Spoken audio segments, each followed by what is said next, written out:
once, my ass. I'm only 4. Bonjour, Monsieur Pussycat. Cracking toast, Robert.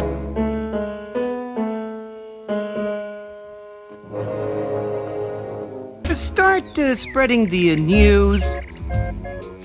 Hello, everyone, and welcome to the short podcast about short films. I'm your host, and we are discussing the Academy Award for Best Animated Short. Today's episode is about the 18th year of the award at the 22nd Academy Awards, which celebrates the films of 1949. Today's guest is co-host of the podcasts Foreign Invader and the Criterion Project, and is co-creator of the YouTube web series Wormholes. Please welcome to the pod, Conrado Falco. Hello, Conrado. Hi, how's it going? It is going well. How about yourself? I'm also doing pretty well. Thank you for having me. I've been looking forward to this conversation because I love talking animation.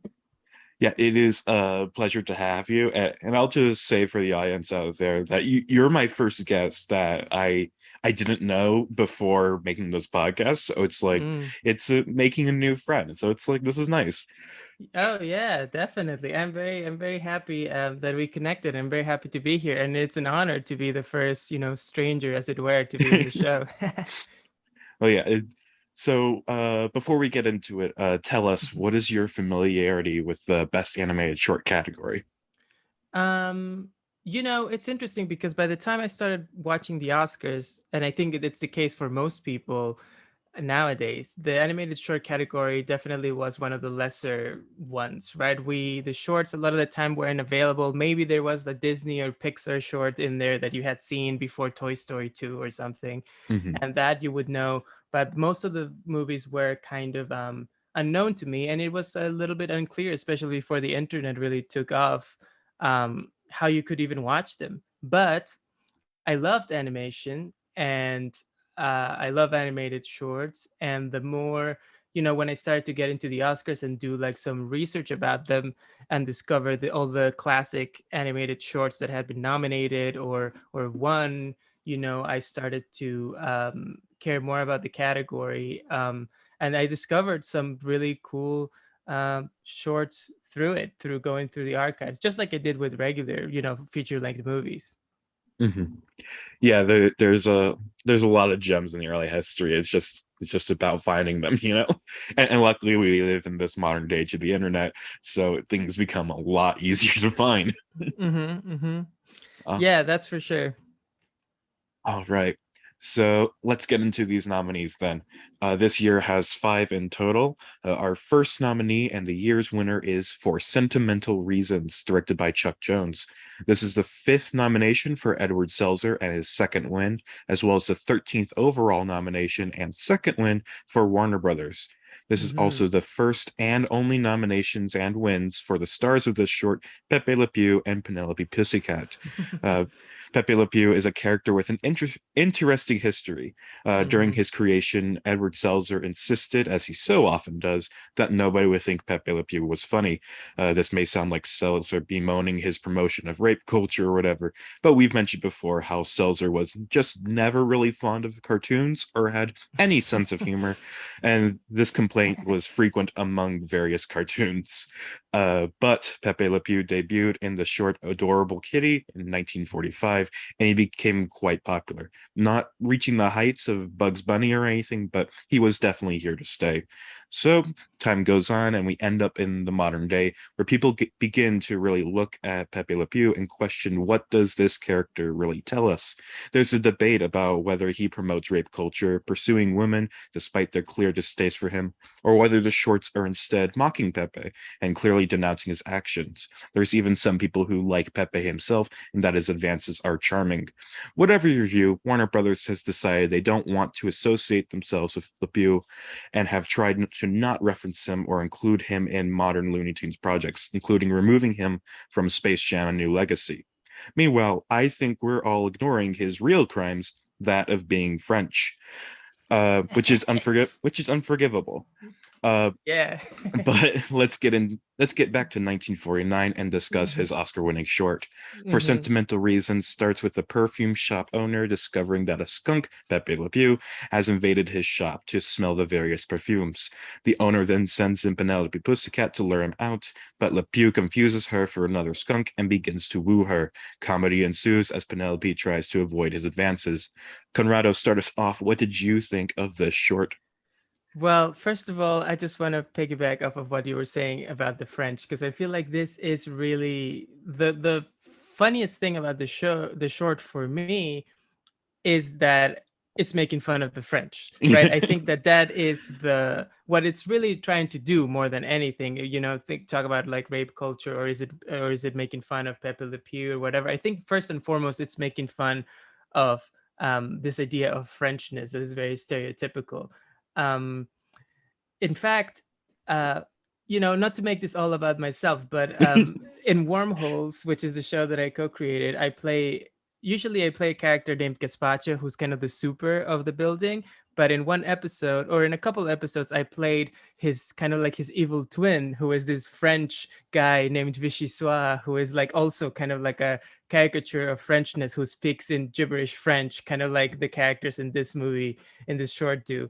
And I hadn't really made the connection until I was watching the short for this, that I was like, oh, this is probably something that was kind of ingrained in my head from watching this short as a kid, that like I kind of like took with me for the show that we were making. And it's so clearly I find this whole idea of making fun of the of French pomposity and very funny. So in that realm, I think the short is a success. Hmm. Yeah, it's just very fun to make fun of the French, and I think that was as I was reading up on Pepe Le Pew, like there are some complaints about how he makes fun of the French. I think French people don't really like him to say it's just like Mhm. not a nice portrayal, but who cares about the French? It is fun Yeah, to make fun of them.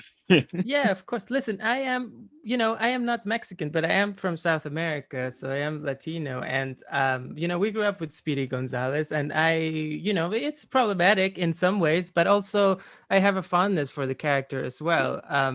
So I think that sometimes there's definitely stuff that Warner Brothers shorts did back in the day that is not acceptable anymore, but there's some other stuff that I think can have a little more leeway because of the complexity and the charmingness of the humor. It is funny that you bring up Speedy Gonzalez because he is another winner in this category. So it's just like we're gonna Hmm. have to talk about him and his whole history later, and it's the stuff with him is very interesting. Uh, but yeah, back to the short. What'd you think of this specifically? Hmm. Well, I was gonna ask you because you were giving us the stats on, Seltzer and Looney Tunes, and do we know about Chuck Jones himself? Because Chuck Jones directed the short, and this is one of the things that I find frustrating about the animated short category is that for a long time the people nominated were the producers, not the directors, Hmm. and I am more interested in knowing. I am a big fan, like you were saying, Edward Seltzer. Is that the name? It is Edward Seltzer. Seltzer, right?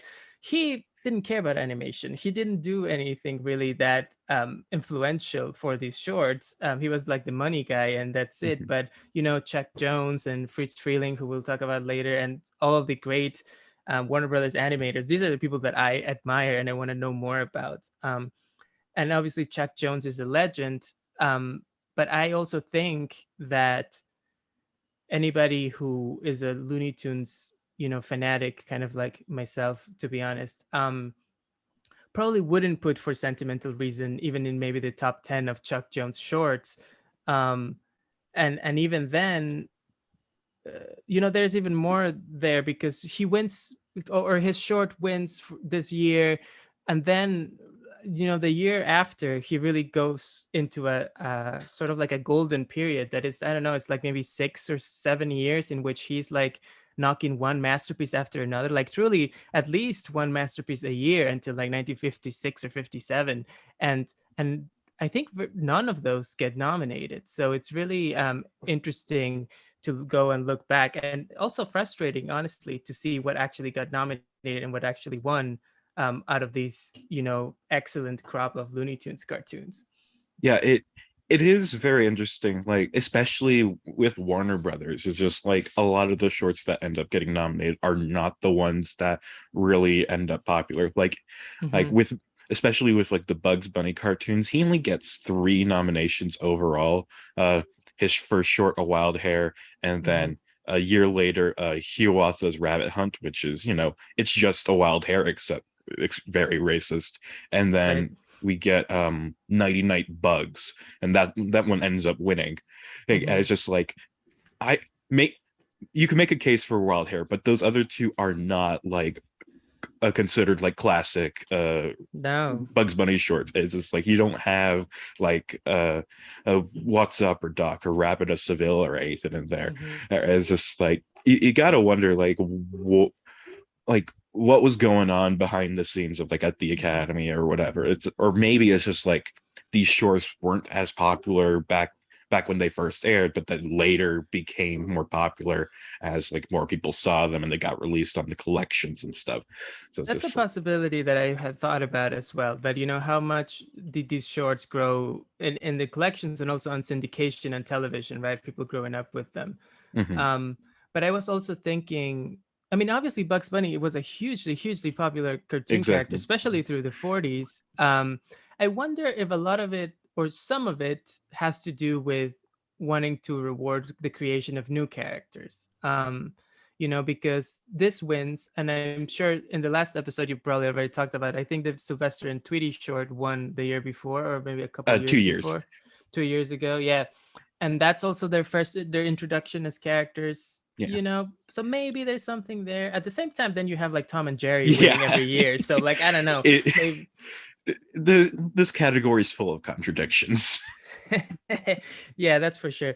But that being said, I am glad that at least one Chuck Jones Looney Tunes cartoon did get an Oscar at one point. Um, and in as far as Pepe Le Pew is a creation from, and it's not just Chuck Jones. There's also, Michael Maltese, the screenwriter, who was also very important and influential in all this stuff, and Mel Blanc with the voice acting. Mhm. Um, but I think he is a fun character and a funny idea for a character. So I'm not opposed to it winning. I am more so opposed to the idea that this is the one and nothing else of this era, which to me is maybe the best run by any Mhm. director of any kind of movie ever. So it's frustrating in that way. Yeah, exactly. I I get your viewpoint wholeheartedly. Um, What did you think of it? yeah.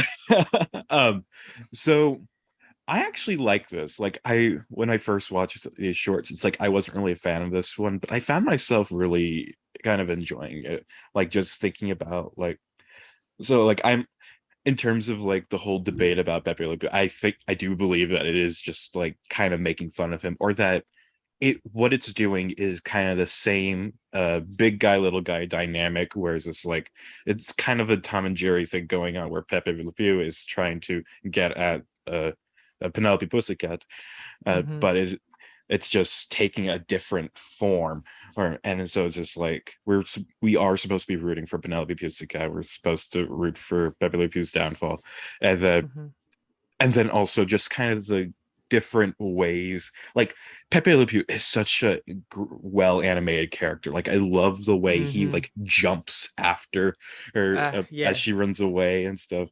And then there's the whole sequence when Penelope locks herself in the glass box, and there's all this where they talk to each other just purely through like just motions or whatever, or and just like and then Beverly Pew tries to kill himself and all that. It's Hmm. just there's just really good character work here, and Yeah. it's just like and Warner Brothers shorts do often have a lot that is built on like the dialogue and stuff, but here you can barely understand any of the dialogue and most of it's in Hmm. fake French. So it's just like it really does show like the power of like Warner Brothers like visual gags and like the character work, and what it is really great. Hey, although uh the well, I did really like the show. It was funny to me, but it wasn't like top tier Looney Mhm. Tunes either, or anything. Mhm. It's just a good Looney Tunes short. Yeah. Although you can see what made this era for Chuck Jones as a director so great, which is what you were saying already, which is the character work, right? I think Mhm. he really excelled at a time when they were cutting budgets at Warner Brothers at using what resources he had to convey the most character in the most funny and effective way, right? Like the way in which Pepe Le Pew jumps, like you were saying, after Penelope Pussycat is very funny and says a lot about him and says a lot about what the short is Mhm. trying to do. And that only gets magnified in a short like Feed the Kitty, which is a couple of years later, and it's a Oh total yes. masterpiece of just funny poses, funny drawings, like just the funniest expression that a character can make. So yeah, in that sense, I really think that this short is showcasing his strengths and his style. I do Mhm. have a question about it, which it's something that I didn't fully understand about the short, and I think I was wondering if this is part of the problematic stuff, which is towards the end of the short, Penelope Pussycat gets wet, and the kind of like the white line that made Pepe Le Pew think that she was a skunk is gone, and he gets kind of like a little bit repulsed by her, and he wants to escape. Then he's painted blue, and but then she wants to go after him. So in a way the tables get turned, and it is an effective ending in that way, because now the guy who was doing the chasing, is suddenly the one who's being chased. But I didn't fully understand why she turns her view on him. Did you? So I was actually confused by this too, but in reading up on the short, I found out that what we're supposed to imply was that so when she falls in the bucket of water, she gets a cold and her nose gets stuffed up, so she can't smell him anymore. And like the big reason why she didn't like him was because he was so uh smelly. But now she can't smell him, and uh she sees his muscular figure, as I saw written, and so it's just like now she's all interested in him. But since she is just this wet, dripping, sick cat, like he's not that interested anymore. right, right, But right. the chase begins anew. Okay, that makes sense. I was wondering if the blue had anything to do with it, and that I couldn't figure out. Yeah. Okay, She just loves the color blue, you know? yeah, I guess so. Who doesn't? It's a very nice shade of blue. It is a really nice shade. It's like a sky blue kind of thing. Yeah, it works for Pepe. Yeah. Uh, do you have anything else you'd like to say about this, or would you like to move on? I think I've said my piece about this. I mean, yeah. We Yeah. can talk a little more because there's another Looney Tunes short, so I'm sure we'll say some more stuff Yeah. about the history of that. Exactly. So our second nominee is Canary Row, directed by Friz Freleng. Now, it's a bit of a lie to call this a nomination. When the nominees Oh. were first announced, this was announced with them, but Edward Selzer then declined the nomination, and the film wasn't on the final ballot. Why did he deny the Oh. nomination? It might be because, as we discussed before, he was not a fan of Tweety and Sylvester together, but I think it's more likely is that he didn't want one of the Looney Tunes short competing against the other, probably Mm. thinking there might be vote splitting. And I guess he thought Canary Row was less likely to win, so he removed that instead of Mm-hmm. for sentimental reasons. Mm-hmm. However, I will still count this among the nomination totals, as it was still officially Yeah. nominated, just later Mm-hmm. removed. So this is the sixth nomination for Edward Selzer, 14th for Warner Brothers, third nomination for Sylvester the Cat, second for Tweety Bird, and the first nomination for Granny. Granny as a character is interesting, as while there are plenty of Granny characters in Warner Brothers canon, it's hard to tell if they are meant to be the same Granny that we see here, or just a generic grandma character. But Mm. this is the first Tweety short where he is owned by Granny, the one we know and love, so that's what matters. Mm-hmm. In Canary Row, Sylvester sees Tweety living in an apartment. However, the apartment doesn't allow cats, so Sylvester has to find another way in order to get at Tweety. What's more is that also with Tweety is his owner, Granny, who will come running when Tweety calls for help, and thus the big guy, little guy struggle ensues. Now, I thought that this was just a really good Tweety short, or Tweety Sylvester short. Like I'm a fan of the characters. I think they have a fun dynamic. I enjoy how Tweety is a bit of an asshole. I just think, like, in terms of like cat and mouse chases, or Kattenberg in this case, big guy, little guy. Mm-hmm. I think they are a good dynamic. They're a good duo, and I just enjoy all their shorts. Uh, and for this one specifically, I just think there's a lot of good gags, and I enjoy the introduction of Granny, who's also trying to like get at Sylvester, and there's a fun gags where like she tricks him into revealing himself as a cat, at her reveal that he's trying to eat Tweety. Um, I love like the way Sylvester is pacing in between each attempt, like just trying to think of new ideas or whatever. There's just a lot of really good gags in this short, and yeah, I'm a fan. How about yourself? I think this is where we're gonna fight because I am not a Sylvester and Tweety fan, Ooh. and well, we're not gonna fight, but I'm just gonna tell you that this was kind of pretty weak for myself, and I think it's largely because I am not a fan of the characters, and I do think that Friz Freleng, it's a pretty good director. He's the guy who did this one, and he's made some really good shorts. He Mhm. made some great Bugs Bunny shorts. Speaking of that, especially through the 40s, um, and he created Tweety and Sylvester, right? I think that's correct. Yeah. Yeah, but he is very hit and miss for me, and he also, has the kind of unfortunate situation of having worked at a place with some of the geniuses of animation, and he just was a very talented person, but not necessarily a genius, and that kind of like hurts him. Even though in any other context, I probably would say, oh, he's great. Um, and yeah, I don't know, there's something, I think also he didn't get to work with Michael Maltese, the writer. He didn't get the best gags, um and I feel like there's something a little bit it feels to me a little bit uninspired in his shorts, when compared to some of the others, the best stuff that came out of Warner Brothers, especially during this time where like we were talking about Chuck Jones and how inventive he was with every short and how he was pushing the boundaries. And I think Freeling was much more of a workman-like guy who just like he brought a couple of good gags and he just did a solid short and he would put it out, um, which is respectable, but it's maybe kind of like it hurts when you're comparing it to some of the best shirts ever made, I guess. I feel like you're being a bit too harsh for Mr. Freeling. I think he has a lot of great shorts out there. Oh yeah, no, for sure. He has some Like great shirts, but he also has a lot of clunkers, in my opinion. like he's no like Robert McKimson or something where Well, yeah, he well, he is even worse. Yeah. but yeah, he has a lot of innovations there. Yeah, But but speaking of that, like even in this very same year, I was gonna say, talking about what gets nominated, and I was gonna ask you about this as well, because I feel like this year both Freeling and Chuck Jones did some very good Bugs Bunny shorts that I think are better than the stuff that got nominated. Fritz Freeling did High Diving Hair, which is a pretty great short in which Bugs Bunny is doing high diving, and Yosemite Sam is kind of like trying to force him to jump, which is very funny. And Chuck Jones did the long haired hair, which is Bugs Bunny versus the opera singer, which is also a classic, which I love. So yeah, so definitely Freeling can do a great short for sure. yeah, there are like in every year there's always going to be like some shorts that missed out. It Mhm. like we were mentioning earlier, it's always kind of a mystery like why certain shorts get in.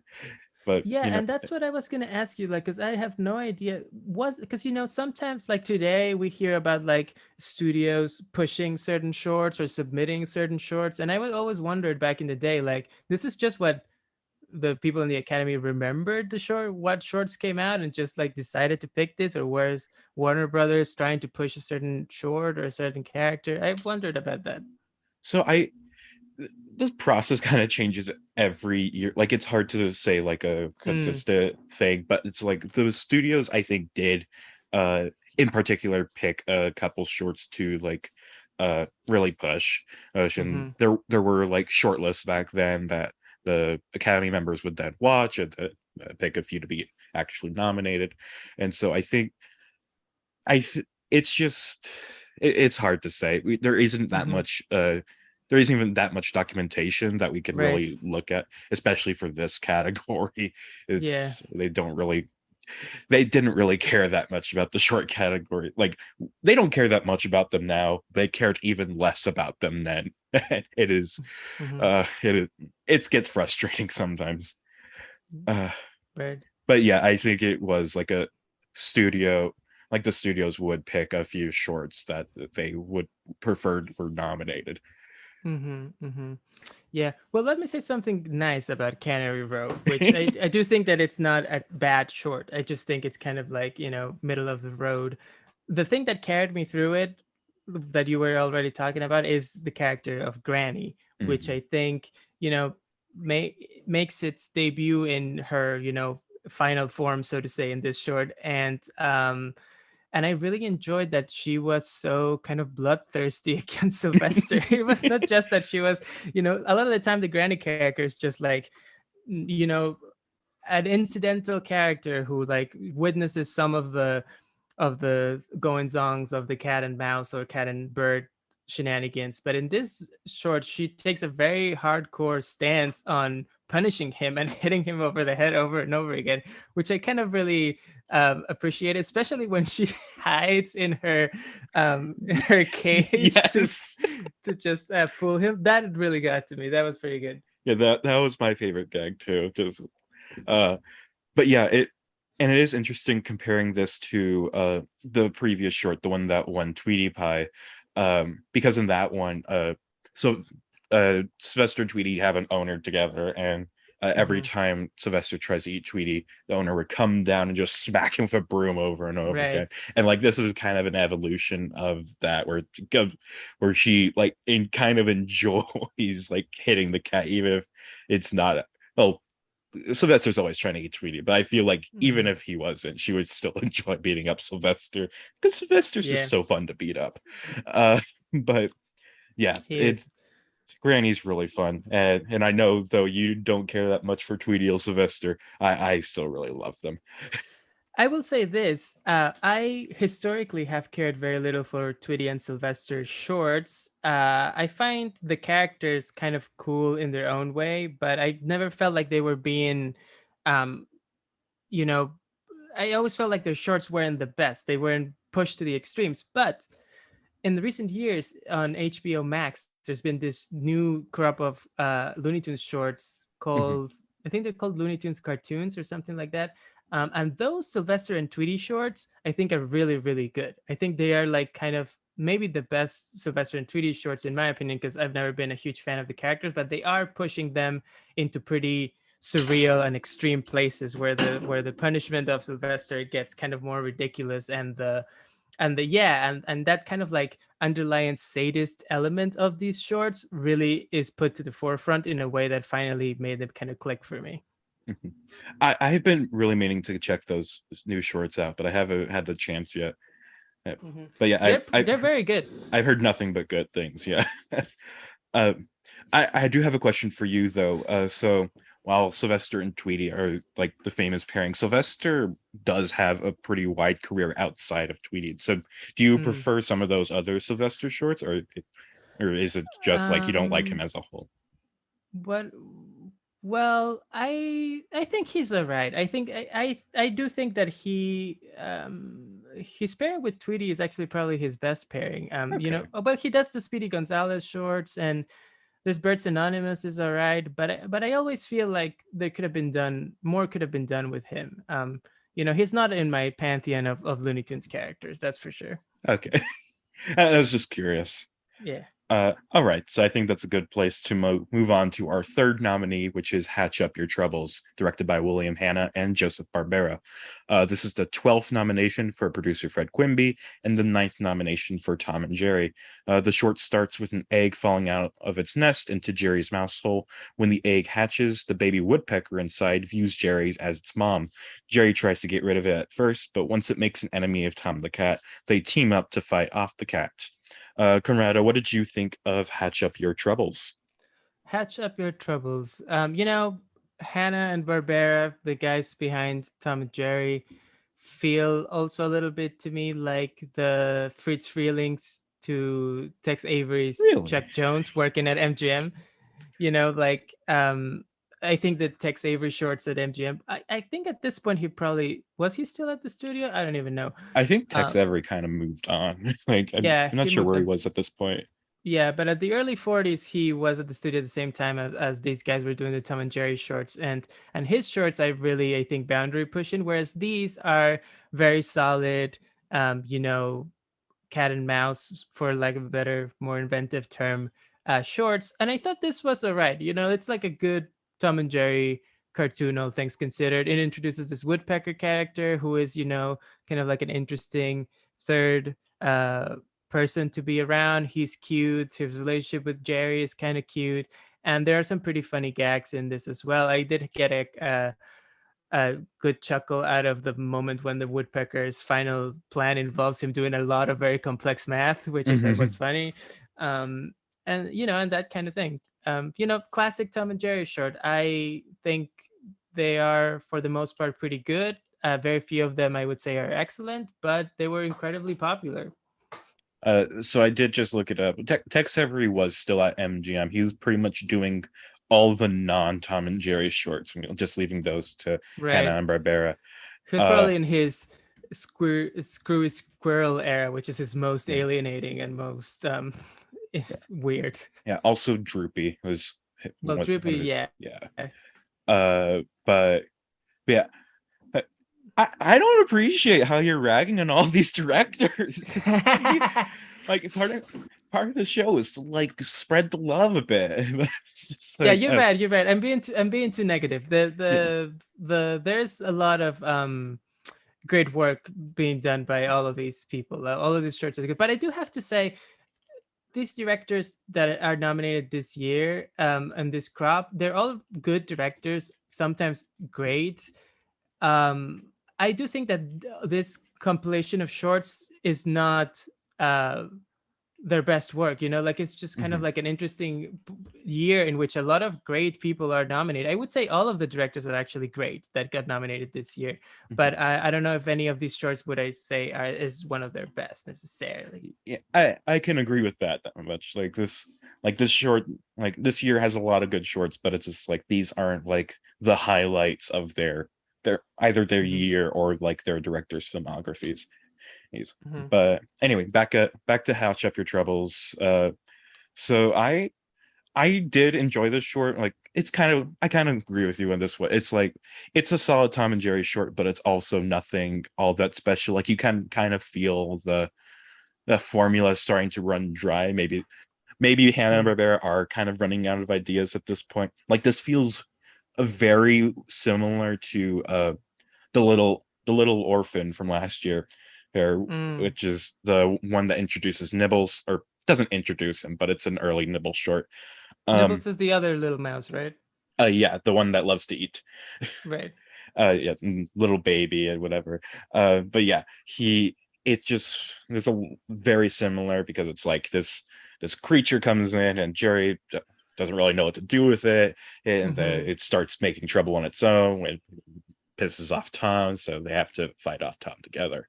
But then it's just like, yeah, this just feels very similar, except for the fact that instead of the little mouse that loves to eat, it's a woodpecker that loves to peck things, and so we get a lot of woodpecker gags. And it's funny that this is around the same time like Woody Woodpecker was already somewhat major character at this point, so it's just like, oh, you're just making another woodpecker. Fun.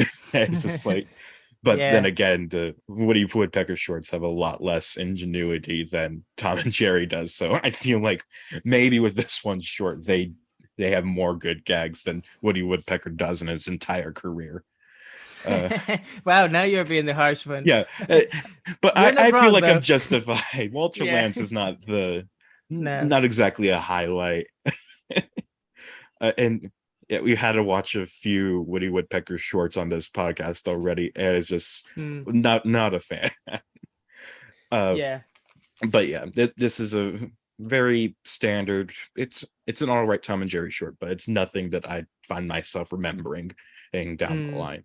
It's just, although something that I was actually thinking about was like, even though that I view this as kind of like a lesser Tom and Jerry short, I was still like entertained by it. Like I was enjoying watching it, and it's just like I was really appreciating how like like even if some of these shorts can blend together, I could easily just watch like an hour, 2 hours of just random Tom and Jerry shorts, and I would still be consistently entertained because they just have this constant energy throughout them, in my opinion. And it's just like they are just like, just to see the motion and that they bring to life in these characters is just so good. That as it's like I could just sit back and just nonstop watch these and I'd be thoroughly entertained, even when specific shorts themselves may not be the best. It's just like there's this consistent through line of quality that I just really admire. As it's like, Yeah. and that's one of the main things that this podcast is teaching me, at least in this point, is that Tom and Jerry are really smart. They are really well made. It's just like, Yeah, you've seen a lot of Tom and Jerry in the last couple of yeah. weeks, I assume. Yeah, they get 7 wins and 13 nominations overall. There is a lot of Tom and Jerry. We're only on their 9th, so four more Tom and Jerry's left. Yeah, but yes, I think you're pointing out something very, very important. Yeah, it's a formula that works really well, and it's a very solid formula that is the execution of them is at a pretty high level. Like the medium level of a Tom and Jerry short of this era is pretty high, all things considered. They're like their old reliables, so yeah. So when I was comparing Hanna and Barbera to Friz Freleng, it's kind of like that, like the ambition level is maybe not as high. Tex Avery, he has a lot of shorts that are kind of like too out there. They don't really work. They're just weird or are not funny anymore. But because he goes for the rafters every time, when he hits it, it's like a home run, and more so the comparison was just the fact that Tom and Jerry won like a gazillion Oscars, and I don't think Tex Avery got nominated maybe once or twice in his career. So it's also that comparison that I was trying to make. And the other thing that I was gonna bring up to you is, well, I can't remember. I was gonna say, some pretty visceral axe work in this short. I always kind of like, it's easy to forget how violent the Tom and Jerry shorts are, even though The Simpsons reminds us of that a lot as well. Yeah. But the thing with the axe, I was like, oh boy, this is like visceral. And yeah, we get really close to seeing Tom and Jerry or Jerry's insides. Yeah, exactly. Oh, and you were talking about the fluidity of the animation.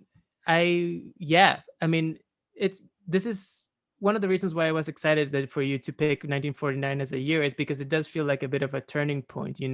Animated shorts are starting to lose a little bit of their budget because television is rearing its head, and we can already see in the Looney Tunes cartoons we just discussed, the animation is a little less flowy and a little more economic than it is in this Tom and Jerry short, and especially, let alone the Disney short that we're going to talk about later, that animation, those people had money, still. But in a way, Tom and Jerry starts to look like old fashioned when you get to the 50s, and we're already at 1949, and the cutting edge of animation is going in a different direction.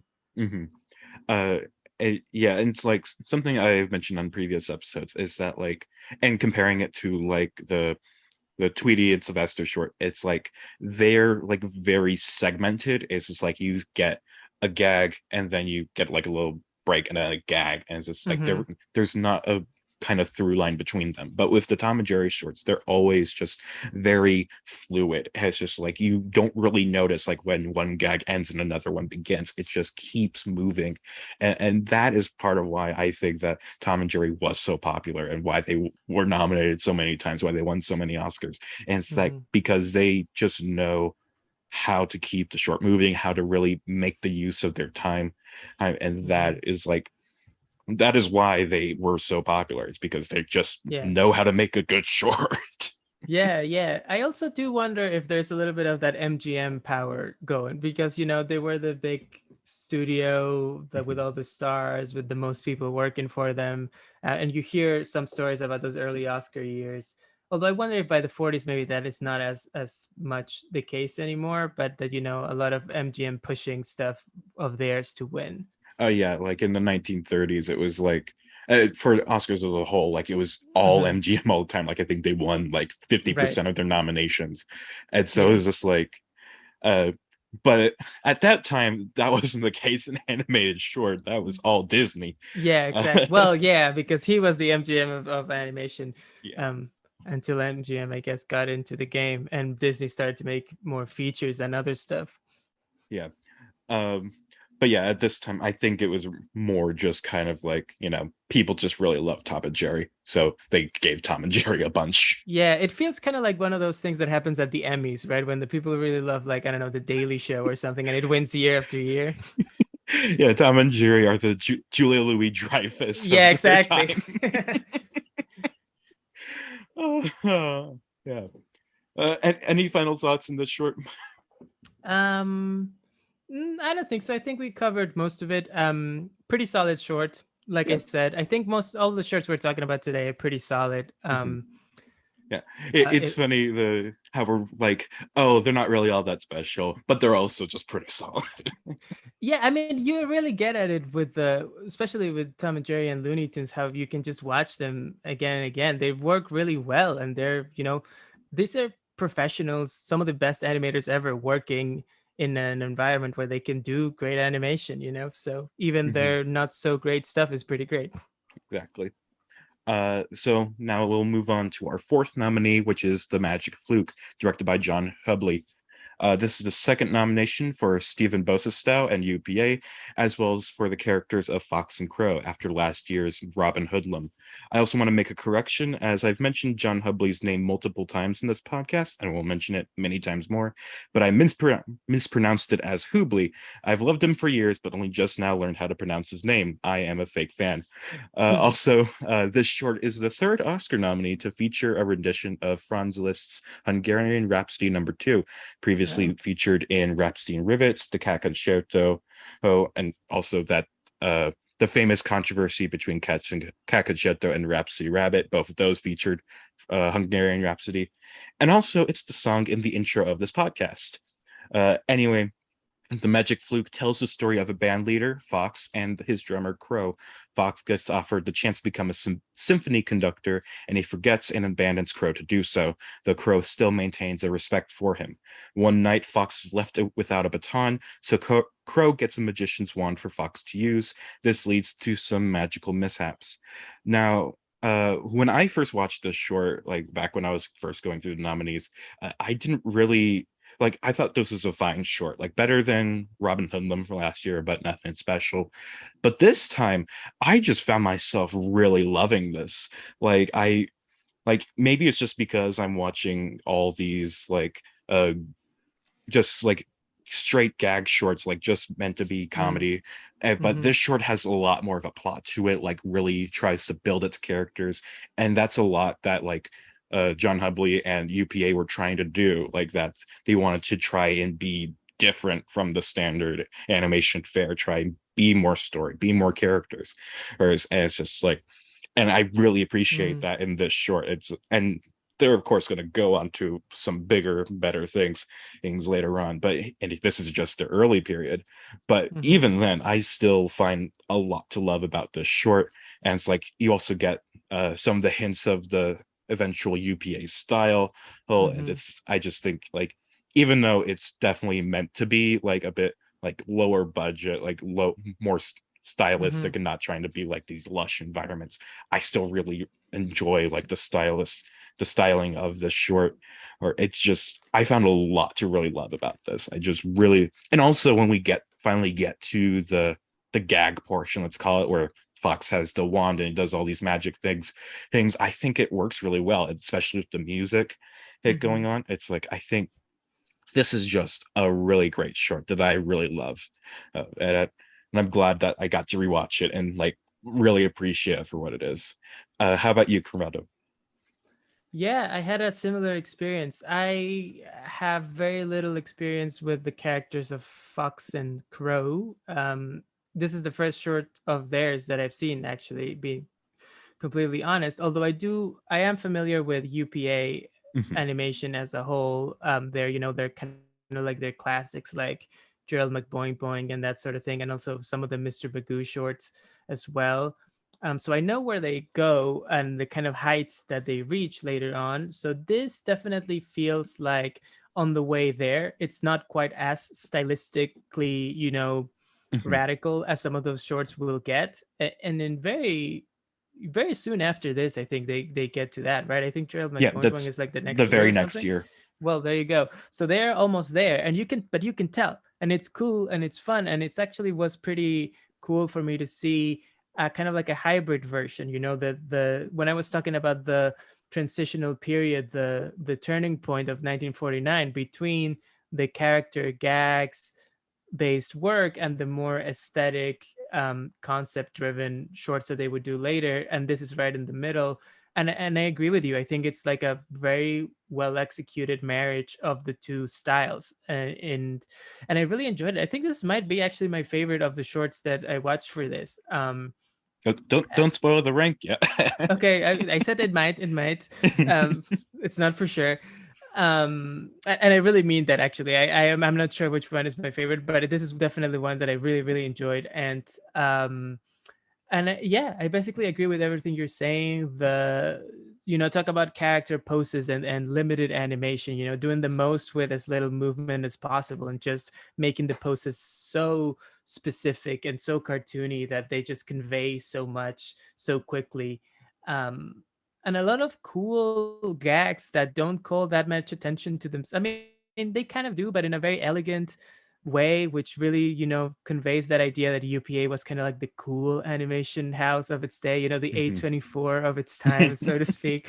Um, but they earned it because they were being very, very inventive with the little budgets that they had.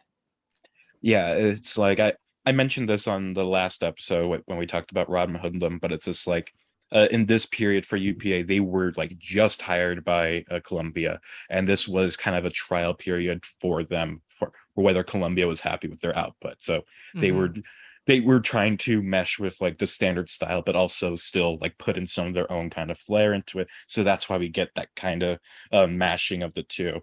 So it's like they're still trying to like do something comfortable for their bosses so they'll get more money later on so that they can actually do things that they Right. want to do. and Right. like and like Columbia like specifically gave them the characters of Fox and Crow to play with, so it's just like, here, just use these characters, see what you can do.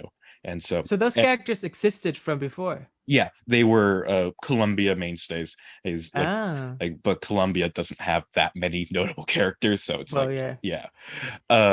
But yeah, uh and I did watch a few Fox and Crow shorts like outside of this era just to like get an Hmm. idea of what these characters were. They had kind of a early like Chuck Jones had his Bugs Bunny and Daffy Duck dynamic, like he paired them up a lot. And Hmm. Fox and Crow had a somewhat similar kind of dynamic, although a bit less funny. Uh-huh. But Are they enemies or friends? Because in this short, they seemed like they were colleague and uh friends. well, it's kind of like with Bugs Bunny, Daffy Duck. It's like it just kind of depends on whatever short you're putting them in. It's like Hmm. sometimes they're put against each other. Sometimes they're kind of like two people working towards the same goal and trying to fight each other towards it. It's just Mm, like it it can bend between shorts. okay. Uh, but yeah. So yeah, this was a transitional period for UPA, and it's just like, and it's same with the transitional period for animation at this time. And so and then next year, once Columbia gives UPA the go ahead to just do whatever they want, that's when we really get this explosion of all these different shorts, because UPA led the charge with Gerald McBoing Boing and Mr. Magoo, as we were saying. and, Hmm. and so yeah, I'm a huge UPA fan. I'm really glad to get to this point, because this is Hmm. just such a fun period for me. Yeah, it's Yeah. just like Some really good shorts coming up in the next episodes. I'm just really excited to get to the next few episodes. Hmm. But it's sad because it's like, so this is 1949, and then I'm gonna record this and then take a break, a month-long break, just like not doing anything. It's like I want to get to the 1950s, but I also don't want to get too ahead on these episodes because this is Yeah. coming out in November. So it's Oh just like, wow. Okay. and this we're currently recording. Like I think it's literally 2 months from now when this is coming out. So yeah, it's fun. Um, but yeah, back to Magic Fluke. Uh, yeah, I just really enjoyed it. I think the character work is really strong. Fox and Crow are just like in such a short time, you really just get a complete understanding of what these characters are. They were friends for a long time, but then once Fox made it big, he rejects him, though Crow still maintains this love for him, this respect for him as an entertainer and whatever, or it still like follows his career. And then it's like when Fox starts to get trouble, it's like Crow comes in to save him, as I assume that like he always has. Like maybe this is a long time thing for them. I don't know, but it's like that's what I feel like is implied because this is such strong character work. Right? Mm-hmm. Yeah, I just really love this, and like I said, I'm very glad to have rewatched this so I can really appreciate it for what it is. Yep. Totally. I agree. Anything else you'd like to say, or should we move on to our final nominee? Um, let's move on. Let's get it. Let's All move on right. to the final nominee. Let's get going. So our fifth and final nominee is Toy Tinkers, directed by Jack Hanna. This is the 27th nomination for Walt Disney in this category, as well as the 7th nomination for Donald Duck and the 3rd nomination for Chip and Dale. So like last week, we have another holiday themed short, but this episode is going to be the first one after Halloween. Last week we had a Thanksgiving theme short, and now this week we have a Christmas short. We're not that serendipitous, unfortunately. But anyway, in Toy Tinkers, Chip and Dale follow Donald Duck home after he chops down a tree. They see him preparing a Christmas tree, and underneath it he has a lot of nuts. So they sneak in to grab some. In the house, after grabbing the nuts, the chipmunks play around with the toys, then fight with Donald over the nuts. Hijinks ensue. Conrado, what did you think of our final short? Our final short. Disney shorts are great in their own way. They've are rarely been my favorites because I just kind of prefer the more gag heavy style that we were talking about with Looney Tunes.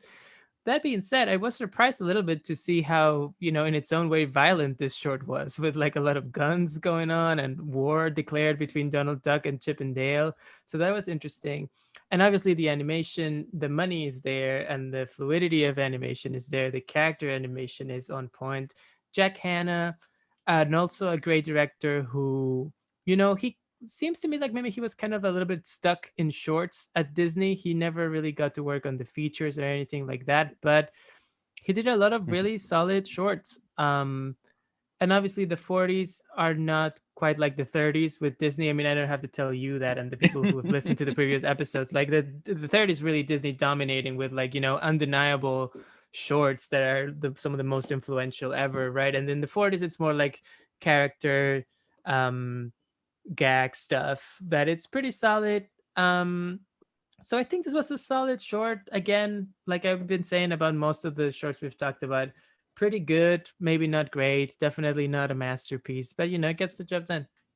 Yeah, like it is funny kind of watching Disney. Like in the 30s, they had kind of the two sides of their animation. They had the silly symphonies where they're trying to push the boundaries and stuff, and then they still had their character shorts, which are just either character shorts. But then that kind of silly symphony side just entirely went to making feature films, and then all that's left of the shorts is just the character shorts that don't try to push too many boundaries. Like there's still some kind of innovation trying to go on there, but it's like it's not the innovation that we were seeing before.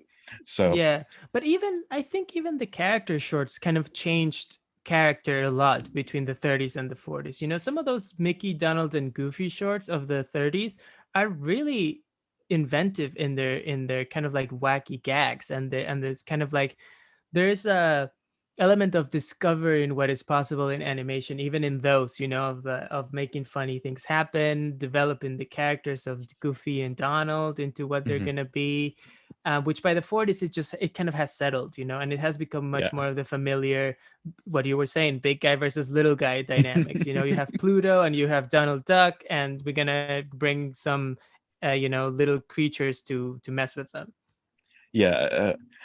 I just want to say the big guy little guy thing. It just started like 2 episodes ago. Like one of my guests just brought it up, and then it's been stuck in my mind ever since. Like that is such a good way to describe a lot of these shorts. It's just Yep. big guy, little guy. But yeah, it's just like this Donald Duck Chip and Dale short. It's a big guy versus two little guys, and hijinks ensue. It's just like the very classic formula, and for what it is, it's just a good Donald and Chip and Dale short. Like there's a lot of these kind of shorts. It's not my favorite of their collaborations by a long shot, but it's still just, there's good gags.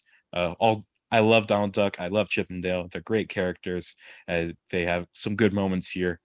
I really like when Dale he like puts on the little hat and starts like trotting around like a fancy person and has oh, a Rhapsody in Blue was playing in the back as he like was just waltzing around, and then he meets the little toy duelers or whatever. It's like they take off their hats, he takes them off with them, and then they shoot the guns and it skedaddles. It's a fun sequence.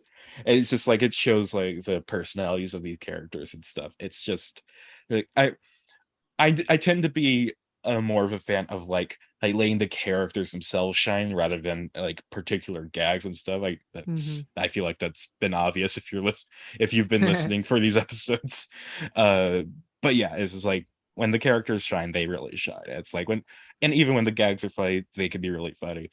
And this is just a very, like we've been saying for a lot of these shorts, these have just been standard, solid, good shorts that maybe aren't the best of their characters' whole oeuvre or whatever, but they're still good entries. They're good nominations, but it's also like there probably was other things better than this year. Probably, although I would say not that much better. I mean, it's an okay list, but it's a pretty solid list given what was available. With the caveat that I obviously haven't seen every single short that was released in 1949, but from the stuff that I've seen and that I gather, it's a pretty solid list of nominees that just sadly doesn't have something that is truly masterful in the bunch. But like you were saying before, it's also worth remembering that the reason why, I mean, these are very, very solid series that were batting at a pretty good average. I don't know why I have all these baseball metaphors in my head today, but yes, that they were very solid, and the reason why some of these shorts, you know, stick out, like, you have to do something truly, truly special for them to stick out, and that becomes like, oh, that's the great one, that's the incredible. But it doesn't take away the fact that most of them are very good, and that consistency is what makes them, stand the test of time. And in a weird way, that same consistency is what makes the really great ones stand out even more. But it doesn't mean that the regular ones are bad. Yeah. It's like the reason that like something like Cat Concerto stands out amongst Tom and Jerry's shorts is because it breaks from that formula. But Exactly. it's just like that doesn't make the formula bad. It's just that's what makes that one in particular stand out. It stand out and it becomes more memorable because they were doing something a little different, and Yeah. it paid off. Exactly. So I feel like we kind of run out of things to say for this short. So that is a we have gone through all 5 nominees, and now we will rank them all. Conrado, start us off with your number 5. Okay, my number 5, I think I'm gonna put, sorry to the Sylvester and Tweety fans, but I think I'm gonna put Canary Row at number 5. All right. My number 5 is Toy Tinkers, which is, like I was saying, it's a solid Donald Duck Chip and Dale short, although it's not entirely it's not one of their best, but there's still some solid gags in there. And this is going to be something we're saying quite a few times. Yeah. Yeah, and Toy Tinkers is my number 4. So if we want to just jump into that, All and right. for the same reasons that you're saying. My number 4 is for sentimental reasons. It's just like I've never been too much of a fan of Pepe Le Pew, but I think this is a pretty solid short from him. As it's like, and it also makes me really want to like dive back into some of his shorts because like I Mhm. feel like I might feel differently about his shorts now, so I need to like go back and watch some of them in order to like reevaluate my feelings on him. Uh, what's your number 3? My number 3. Okay, so 5, 4. My number 3 would be "Hatch Up Your Troubles," the Tom and Jerry short, Uh, which oh, go ahead.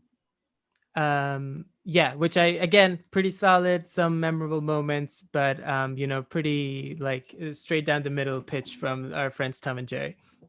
My number 3 is also Hatch Up Your Troubles, and just as you said, it's a solid Tom and Jerry short, though not one of their best. It's just, but it's still very good.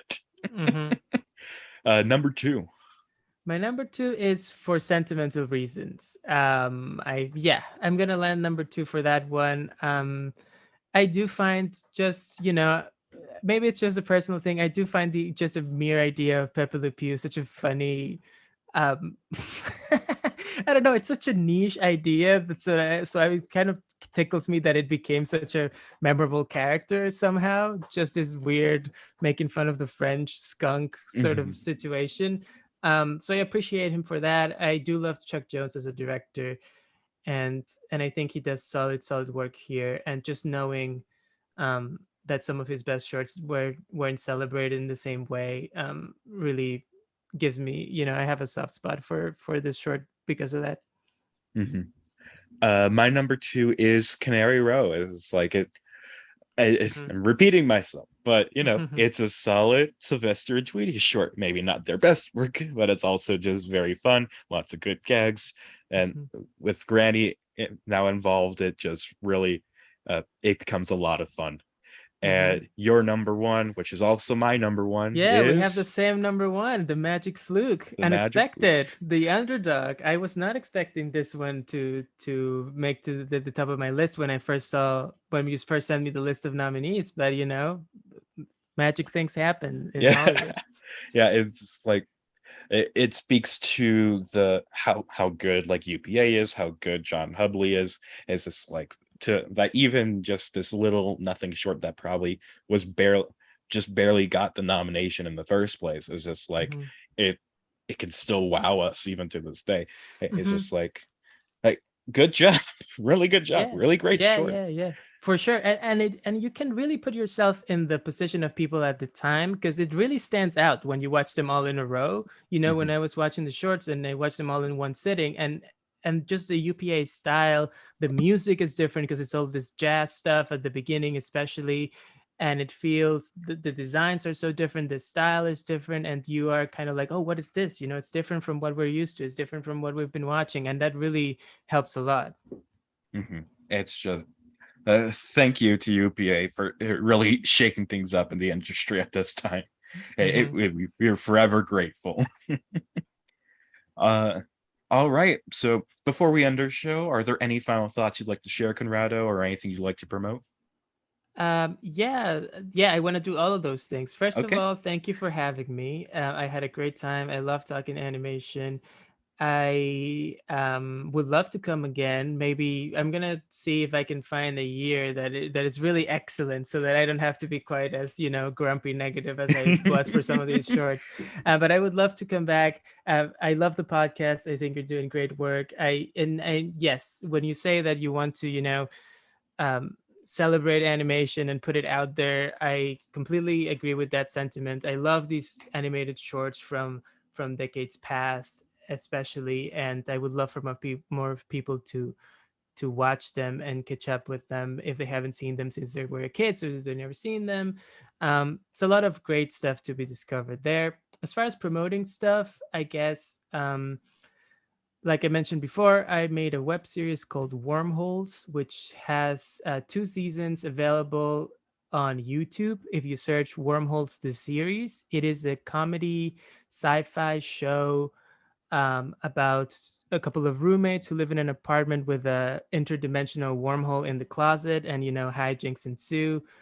Um, it is not an animated short, but it has been very much influenced by animation, like I said about Pepe Le Pew, but also, a lot of um, Futurama is a big reference for some of the people involved, and The Simpsons, of course. And the more and more I think about it, the more animation comes back as a influence for the show. In fact, there is an episode in the second season that it's called Cartoon Logic, which is basically about the wormhole turns everything cartoony, and there's kind of like some Roadrunner Coyote homages in there and things like that. So yeah, so that sounds like something that you would enjoy. It is completely free to watch on YouTube, Wormholes the series.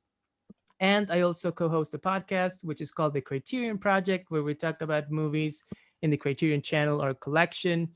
um it's not as intimidating as maybe it sounds. We have a lot of fun there, and we try to pick a very different array of movies. It's not Ingmar Bergman every week. We try to keep it fresh and varied. So if that sounds like something interested to you, then please, you can find it wherever you listen to podcasts. All right. Like, everybody check those things out. Everybody check out Wormholes. Everybody check out the Criterion Project. But yeah, and again, thank you, Conrado, for coming on the show, and thank you, listener, for tuning in. This has been the short podcast about short films. Until next time, goodbye.